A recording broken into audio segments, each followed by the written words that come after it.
Ya. Se alcanza a oír el ambiente de un poquito de la música, pero ya.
Este auditorio cuenta con 4 salidas, 2 de emergencia a los costados, a la altura del escenario, y 2 salidas ordinarias hacia el lobby, en la parte posterior. Ubique la salida más cercana a usted, de acuerdo al lugar que ocupa dentro del recinto. Si es necesario desalojar la sala, evite correr, gritar o empujar. Respete las indicaciones y señales de las rutas de evacuación y no actúe por iniciativa propia. Ayude a salir a niños, ancianos y discapacitados. Luego diríjase a alguno de los puntos de reunión que están ubicados en el área verde, detrás del auditorio y a un costado, frente al estacionamiento sur de la universidad. No regrese a su asiento. Se cuenta con 6 extintores, 4 dentro del área de butacas, 1 en cada esquina, y 2 más en el área del lobby.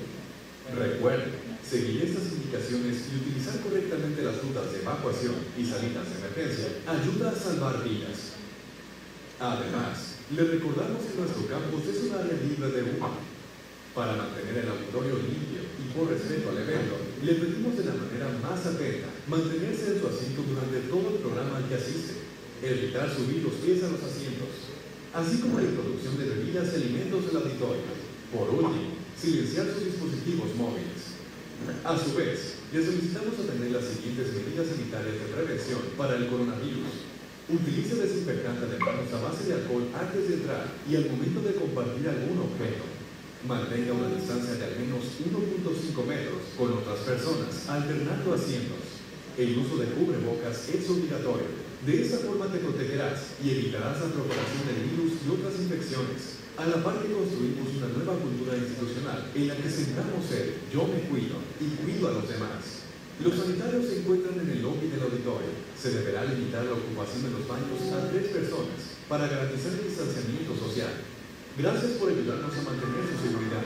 Bienvenidos a su auditorio Juan Robinson Books.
Right here. Yes. Well, if it's red, in the left, it to be green. For people can see the left, it's the light to be green. With the representative, yes. If you want, if you are here, you can point to the screen that is like a traffic. The receptor can see the. I stand here. Yes. Can I walk here? Walk around here? But no sound, right? Not loud, maybe. There, they have some delivery microphones. Let me ask them.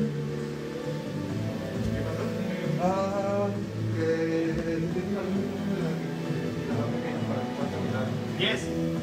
No problem. Do you want? Yeah, better. Yeah.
perdón.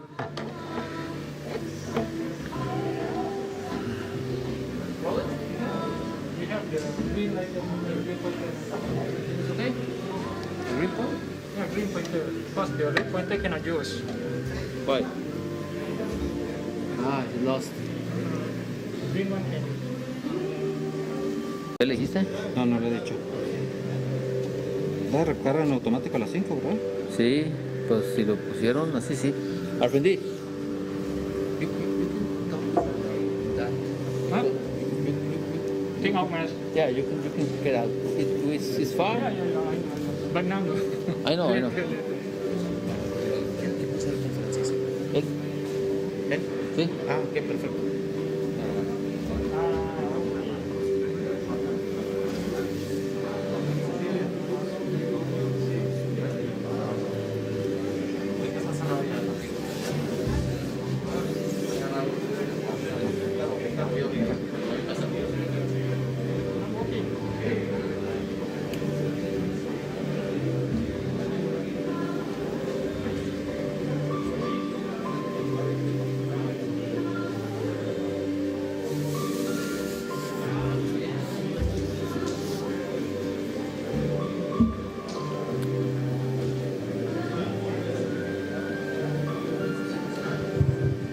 Yeah.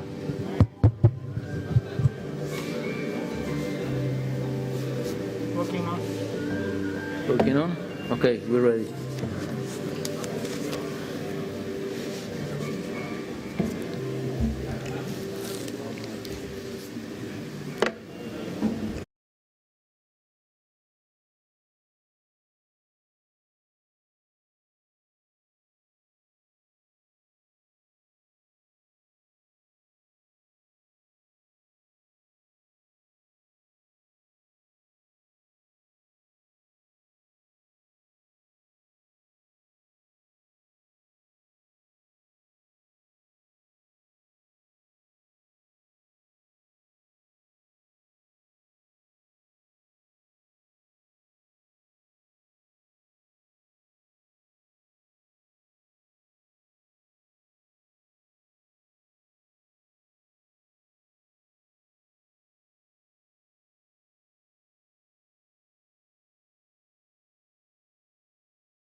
Buenas tardes a todos y bienvenidos. Les pedimos disculpas por este pequeño retraso técnico.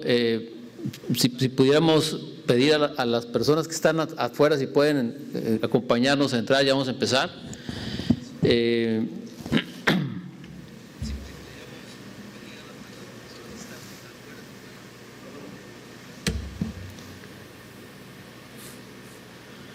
Bien, vamos a dar la bienvenida en nombre de la empresa INVE Acuicultura, quien organiza este taller de maternidades de camarón. Nos acompañan aquí algunos de los funcionarios de la empresa que más tarde se van a presentar y dos ponentes que vienen viajando desde, una persona viene de Tailandia y el otro viene también del sudeste asiático, pero también cubre esta zona de Occidente. Ahorita lo vamos a...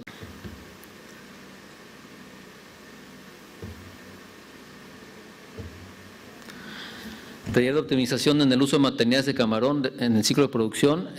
Nos acompaña Afindi Abru, él es un soporte técnico de INVE Acuicultura para Tailandia y el sudeste asiático y nos va a presentar la conferencia en manejo de, permítanme un segundo, manejo de maternidades, diseño y manejo de maternidades. Arfindi, si nos puedes acompañar, por favor.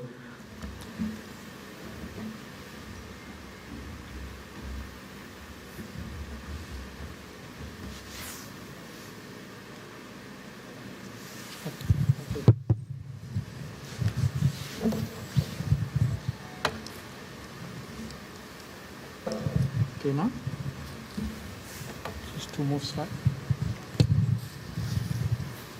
Which one is working? Go ahead. Okay. Good evening, everyone, ladies and gentlemen. Sawasdee krap. My name is Arfindi Abru from INVE Aquaculture, Thailand. Today, thank you very much for your attention and your time. We would like to share you the history and the practice of the nursery in Thailand and in Southeast Asia.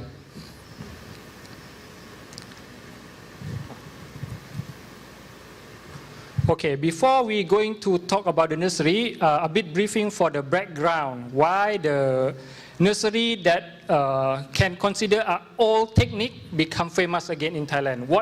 What factor or what parameter they are pushing the farmer there in Thailand and Southeast Asia to recover the old technique like nursery and improve the technique like this again? You can see from the graphic here, every time when we do the shrimp business or aqua business, the most challenge or most issue that push the business to change or to adapt is the disease. You can see from the several year, from 2000, we have disease like white spot syndrome. 2005, we have a disease like IMNV in Indonesia. And 2010, we start to have happen AHPND in some country like Vietnam and in Malaysia. And in 2012, the APEN moved from country to Thailand country that pushed the production for Thailand country from nearly to 500 here, pushed down to be like 200 something thousand per year. And this is the big change, big loss for country in Southeast Asia. And that make the farmer there find a way or find a solution to survive in the business. And on that time, there are so many techniques that the farmer that recover or adapt or improve. And one of the techniques that survive until now is the nursery. And here is the picture of the nursery that using or running in Asia or Southeast Asia right now. You can see many kind of the construction or the shape of the pond. Like here is the nursery size 550 square meter in Indonesia. And here is the grow out 1,000 square meter in the closed room, in the indoor. in Thailand. And here is another one. Outdoor is, if I'm not mistaken, from Vietnam. And here is the farm, the grow-out farm, that they adapt the nursery facility to be, adapt the hatchery facility to use for nursery in Indonesia. And here is the very small tank, like 500 ton, to do the short-term nursery, or can say quarantine, nearby the grow-out farm in Thailand. And here is a complete indoor farm, nursery farm in Thailand. So from many kind of shape or technology, we try to make things easy, so we put the 3 categories for the nursery. The first one is the booster, we call booster model. So this booster model can made from the concrete tank or liner tank under the roof facility, which is bigger pond. It can go until 200 ton, or maybe right now can be like 500 ton also. With the lesser density, they can stock like 2 until 5 PL per liter. With the duration of culture longer, they can do like 20 until 30 days. And the target harvest or target transfer bigger, from 0.6 until 1.5 gram. And maybe one farm, but some farm, they can run until 2 gram when they transfer. And the last one is PGO, or we call pre-grow out. This model is outside, not in the facility like this, not under the roof. Some farm, they just put like agriculture net, this one, to cover to limit the sunlight. And this one normally made from, use the bigger pond, big grow out pond, like more than 1,000 square meter. And lower density, like 0.1 PL per liter. But the duration of time, they can culture longer because lower density. So they can culture from 30 days or up to 45 days. And the target to transfer or harvest is in between 1.5 until 2 grams. This is the model for the recently, we can do in 3 groups. But if we see right now in Thailand or even Southeast Asia, the famous model is these 2, booster and nursing model. This is the most nursery model that they use or they run in the Thailand or Southeast Asia right now. Okay, to see what different in between these 2 models. The first model is the booster model. They are more focused on the size of biomass, focus on these 2 points. But this model have a weak point in terms of biosecurity and cost and risk management, because when you put higher density and you target for biomass or the growth, that means you need to feed the animal more. When you feed the animal more, that means you will have more organic in the pond. With that, they will need to manage the waste, organic waste or toxic gas in the pond. And normally the solution that or practice that farmer doing is exchange the water. And when they exchange water, they need to bring a new water come. When you bring the new water come, that means you have a risk for contamination from the new water. Or you have to do the disinfection. So that means you have to increase the cost for disinfect. Another model is the nursing model. This model is right now is the most famous nursery model in Asia and in Thailand. Especially in Thailand, this is the most model that they use. More than 70% right now they use this model. This model more focused on the biosecurity and the cost balance.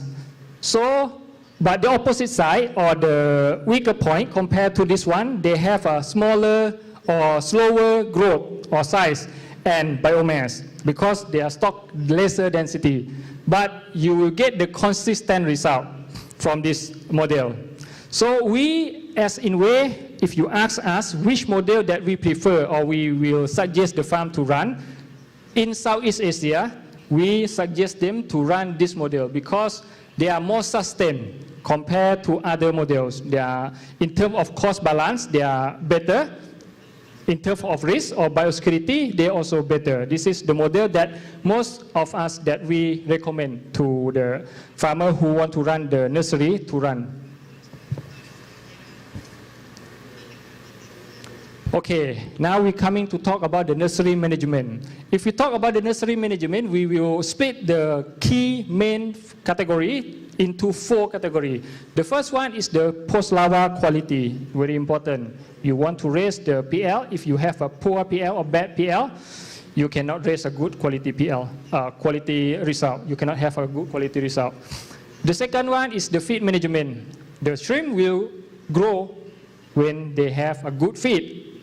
So the feed is another key important. And then the bioremediation. Right now, we facing many challenges, and one of the most important and big impact or big problem for point when the animal arrive to farm, we need to know the number that we are stocked in the nursery or in the grow-out pond, exactly number. So the counting is very important. The practice to deliver is different. Some country they will deliver by plastic bag, but some country they deliver by the container tank, like a 1 metric ton container tank or 200 liter container tank. So different, but all you need to do the sampling or count the number. So you will know exactly how many of the animal we stock in the nursery tank. And then we can, when we transfer, so we know exactly what is the animal we transfer there and how animals survive in the pond. This is good, high survival rate or low survival rate. That means we need to improve the nursery system. Next one is the weight of the animal. We suggest to stock the animal that bigger than 2.5 milligram to stock in the pond because they are strong enough. And to know the weight is also important because you know how big the animal you have in the pond. That related with the feed size. You know the the animal size, you know how big they are, you know how big the feed you need to feed them. If you don't know, imagine if the animal arrive and then they are small and they still cannot eat or difficult to eat the feed that you use right now. That means you have the slow or difficult for the animal to eat and grow. Next one is the size variation. The common practice in Asia, we recommend to have below than 30% of size variation for the animal that we're stocking. This is also important to how to manage the feed and also to know if we have the size variation in the grow-out pond after we transfer. So we know the problem is have since the beginning or because of something wrong in the management in the grow-out pond. This is the third one. The fourth one is the stress test. When the animal arrives to the farm, this is the key category that we need to evaluate for the animal. The acceptable one in Thailand market to have the animal pass the stress test is more than 95% survive when you have a stress test. How to do the stress test? We bring the animal from the nursery, from the hatchery to the nursery tank, and then we take 100 pieces of animal, put in the zero salinity or fresh water, 30 minutes, we leave them 30 minutes, and then we bring back to the normal salinity water, like 30 ppt again, and leave them for 30 minutes. After that, we see how much the animal survive. The acceptable one is 95% minimum. Need to survive more than this. Then we can accept the animal. Okay, the last one is SPF. This is another factor that very important also. You need to have the animal that free from disease, not be a pathogen. This the big reduce for your risk in the farm. The second one about the feed management. In the nursery period, you can imagine they are more close to the hatchery. In the hatchery, we use very, very good quality of the feed. So in the nursery, this is similar. You need to have a very good quality with the good size. You can see here, we need to know, we need to have the size of the animal that related with the size of the animal that we stock in the nursery. And then how many feed that we will use or we will feed the animal in one day. It can be, depends, like here the example is 6 times per feeding per day. So you can split like in the morning in the 7 and then after that 10, 13, 14, 19, and the last meal is 22 or 10 in the night. So this depends on area. Some area it can be moved from 7 to be 8 in the morning because the weather is not good. Maybe the early morning 7 is still cold. The shrimp will not eat well. Or some area the morning at 7 the animal already eat well, so you can change from 7 to be 6 or so. And this is related very strong with the temperature. So if you see the temperature, water temperature is low like 20 to 22 degrees Celsius, you can low temperature, you can adjust this, increase this meal because the temperature is better, and maybe this meal, and reduce this meal. Because this meal is in the night, last meal, so the temperature may be low and will affect if we not deduct some of them. This is another of the 6 meal and 8 meal per day. So you can split from in the morning, like the previous slide, 6 until 22, 10 in the night. So you can maybe change to be 6 and finish with 9 p.m. And here 8 meal, they start at 7 and they finish at 9. So cannot say 6 meal is correct, 8 meal is correct, 12 meal is correct, 4 meal also even have correct. It depends on the management and on the location you are. And also the practice you are familiar with. So I ever saw the nursery that feed 4 times a day and success. And also I saw the nursery that feed 12 times a day and success.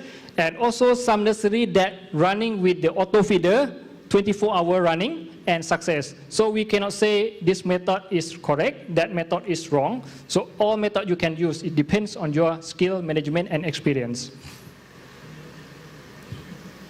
The feed is very important, like what we mentioned. They are, in the nursery stage, you need to use the very good quality similar to the hatchery. What is the parameter that we need to consider? First is the nutrition of the feed. Yes, the good quality, the best quality of the shrimp is the feed in the nursery period. So in the hatchery period, sorry. And the nursery period is referred to the hatchery. So we need to use the feed that similar quality to the feed in the nursery. And then the feed size, also very important. You need to feed exactly the feed that match with the size of the animal. And the last one is the attractant. The feed in the nursery, you need to have a very good attractant because we stock higher density compared to the grow out. In the grow out, maybe we stock like 20 pieces per square meter. If you calculate by liter, that's very small number. But in the nursery, you stock like, let's say 10, 20 PL per 1 liter, so very dense. So if you have the poor attractant of the feed that we feed the animal, that means the shrimp, they catch the feed, and sometimes if another shrimp, his friend, molting, they also can catch the another shrimp that molt. So it will create the cannibalism in your pond and reduce your survival rate. And beside that, we also have the parameter that we need to consider. Yes, water stability. The nursery period is very small area and short period, and we need to feed them more compared to the area. So if the feed have a poor water stability, that means this is a risk for the nursery guys to have the high organic in the pond. And if you have a high organic in your pond, this is the big risk for toxic gas, for Vibrio contamination. And then need to have a buoyancy ability. Why we talk about buoyancy ability? In the grow out pond, we feed them in 2 dimensions, X and Y. But in nursery, there are 3 dimensions. We calculate the density by liter. Liter is 3 dimensions. So that means they not just eat in X and Y, now they eat X and Y and Z. So which feed they have the good buoyancy ability, that means they can sink down and float. They can stay in water volume. It increases the chance for the animal to get the feed. And the storage, the feed need to be good for storage because it will keep the quality of the feed long last. Here is the example of the buoyancy and the water stability. We compare our feed in Southeast Asia. We have a free pack raceway. So we compare with the competitor. Competitor is the commercial feed, grow-out feed.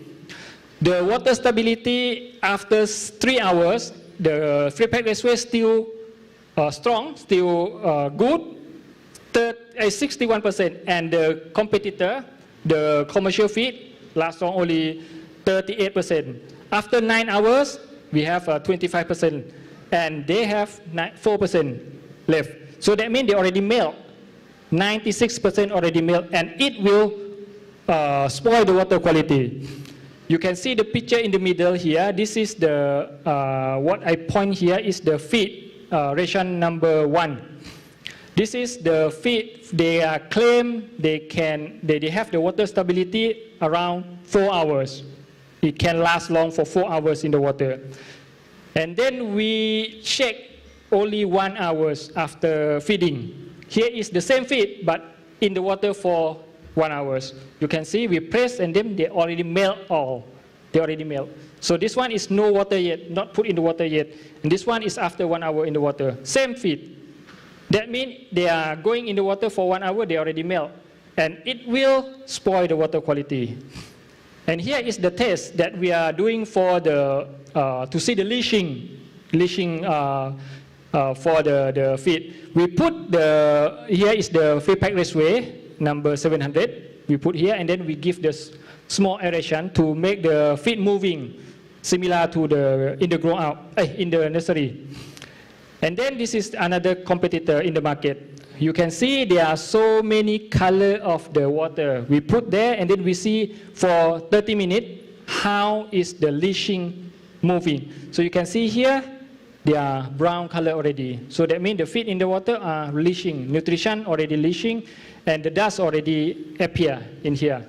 Here is lesser, but still see the difference compared to this. So this is another parameter that we need to consider to avoid the water quality issue during nursery. Here is the example for the buoyancy. Here, not sure this is video. Oh, sorry, the video is not playing. So you can see we are using the movement of the water in the nursery in the direction of floating up and down, not circulate like in the grow out. So floating up and down, if the feed, they have a skill of buoyancy better, that means the feed, they can move, run up, down, up, down, up, down better. So it creates a chance like what I just mentioned. Actually, here is a video, but I'm not sure they are not playing. So you can see can you please click this video, please? Here.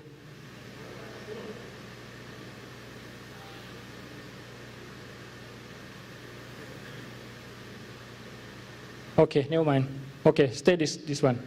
Here is the example for the indoor nursery, for the round pond, circulate pond with the pedal wheel and auto feeder. You can see the normal condition, they will open the aeration and let the water move from up to down. This pedal wheel, they just only have in the emergency case and in the case that they want to accumulate the waste. In one day, they will open one time to accumulate the waste to the central here, and then they will drain out. Here is the sample.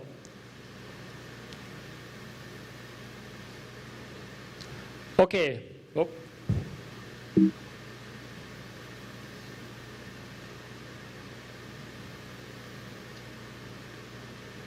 Excuse me?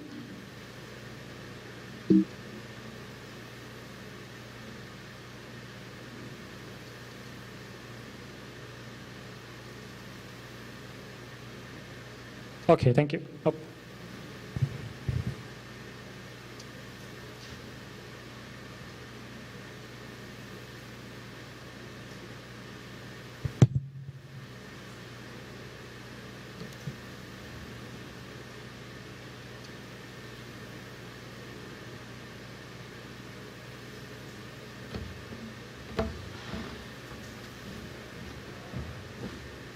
So I would like to mention about the feed quality because they are very important as they can make the shrimp grow, and also at the same time, if the feed is not good, it also can spoil the culture. It can kill the animal. It can make the water quality worse and stress the animal. Very important for the feed quality.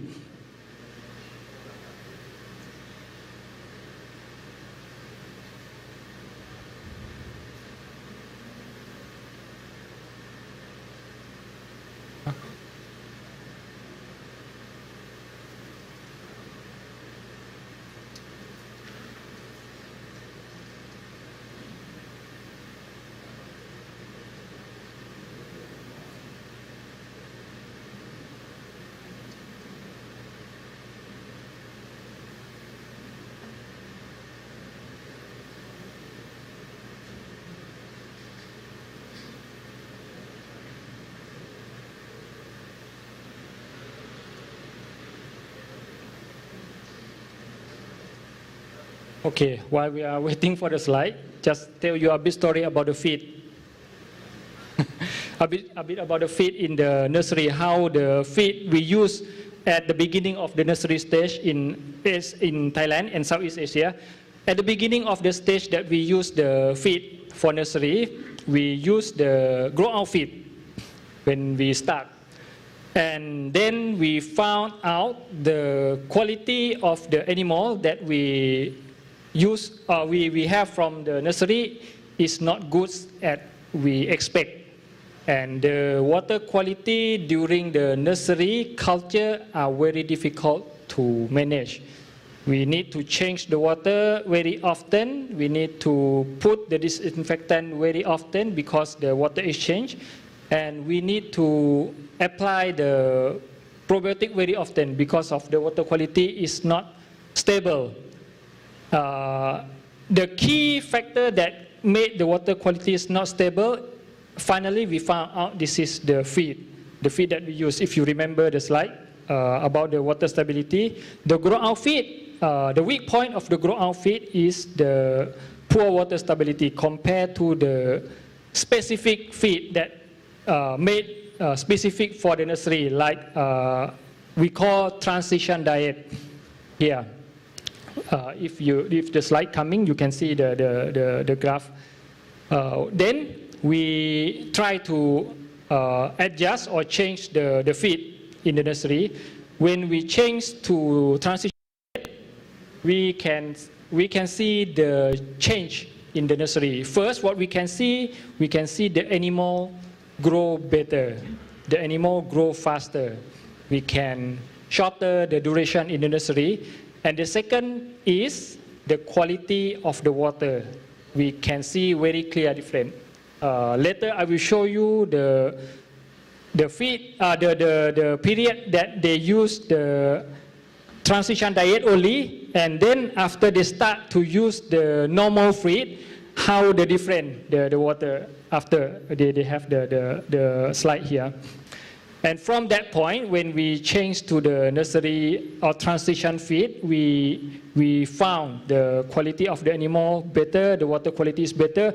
Until now, the common practice in the nursery are mainly use the transition diet at the early period of the nursery. And when the shrimp are big enough to consume the grow-out feed, the big size, that one, the feed is more hard or more compact, a better water stability, then the farmer, they will change to the normal grow-out feed. And then they will get the less problem in the culture.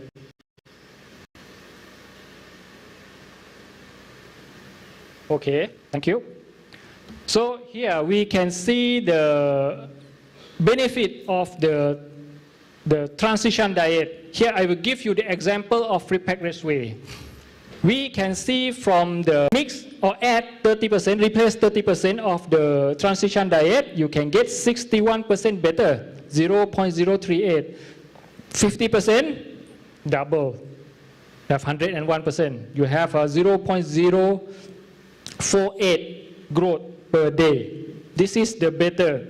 So that means you can get the size that you want faster. You can reduce the time in the nursery shorter. You can save the electricity cost. You can save many costs if you culture shorter. Here is the example of the, can you please click to make the video run?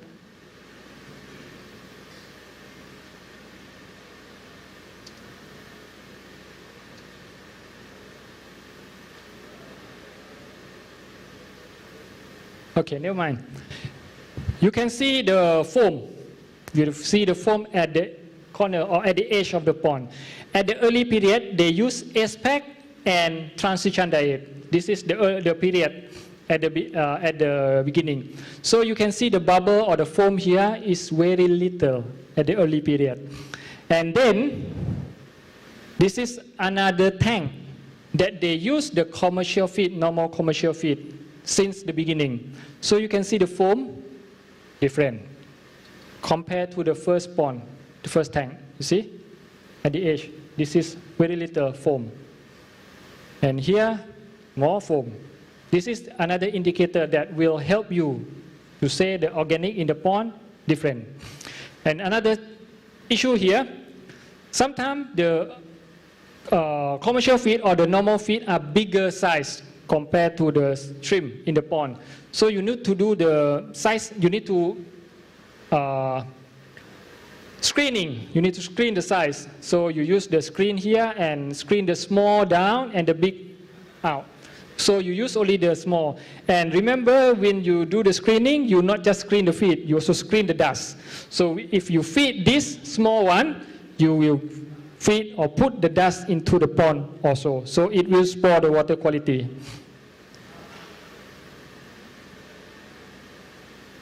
Sorry, can you move the slide, please? Okay. Another parameter that important, especially in the pond that are high density or high organic. You need to monitoring the water quality very often and very fast. Like maybe in the grow out, we do some parameter once a week, but in the nursery, maybe you need to do every day or 2 or 3 times a week. The example here is the parameter of the temperature, water temperature. The suitable one is 28 minimum and 30 maximum. DO, dissolved oxygen, here is the 4 ppm minimum. This is the optimum figure that we have in Asia, Southeast Asia. But in Thailand right now, they are maintained more than 5 to 6 ppm for oxygen. Salinity, they can do like 15 until 35, but in Thailand right now, they are changed. They do minimum 20 to get better mineral in the water and better survival rate. pH, you can run 7.4 until 8.2, or maybe a bit higher is fine. Ammonia, nitrogen, or 10, maximum not more than 1 ppm. Nitrite, you can have maximum by salinity divide by 10. Mineral like calcium, magnesium, potassium, in the salinity, normal salinity 30 ppm, IPPT, sorry, you have around 400 of calcium, 1200 of magnesium, and around 400 of potassium. This is important for the farmer to monitoring, especially potassium, because potassium is the one that very easy to come and very easy to disappear. And alkalinity, when you start the nursery, you should have minimum like 150 ppm when you start, and you can have like 250 for maximum. And another one here is the Vibrio. Right now, the big issue for the shrimp older, they do 2 times per week. The example here, they do by the microscope. They see the quality of the hepatopancreas, how they are, how is the lipid content in the hepatopancreas, how is the tube, good shape or have some constriction shape. And then we will talk later more detail about this health monitoring. So the last one is the transfer. In Southeast Asia, normally they do the transfer by two way. The first one is they do by truck transfer. So this one is for the distance far distance. But in some farm which are near, they can connect the pipe from the nursery tank here and drain directly to the grow out. And in the grow out, they will put the animal in this box we call baby box to see how stressed and how the animal survive after 24 hours or 48 hours. And then we can estimate the number that we put in the pond for calculate the feed in the grow out again. And during the transfer also we need to check how is the animal health, is still strong enough to transfer, or maybe we need to help them by maybe put oxygen or put more immune enhancer to let them less stress. Okay, we talk about the benefit of the nursery.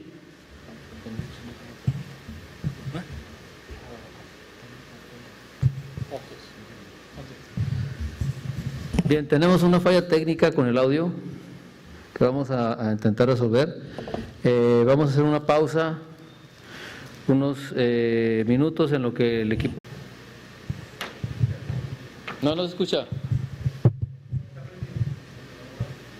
¿No? Espérame, pero no te van a oír los demás.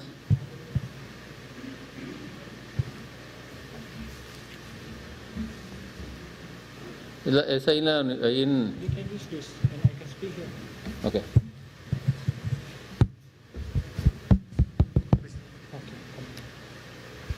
Sí, nada más es una sola pregunta. ¿Qué nos pudiera comentar acerca de los preparativos para el inicio de la maternidad? ¿Cómo es su calidad de agua? ¿Qué tipo de filtración realizan? Etcétera, ¿no?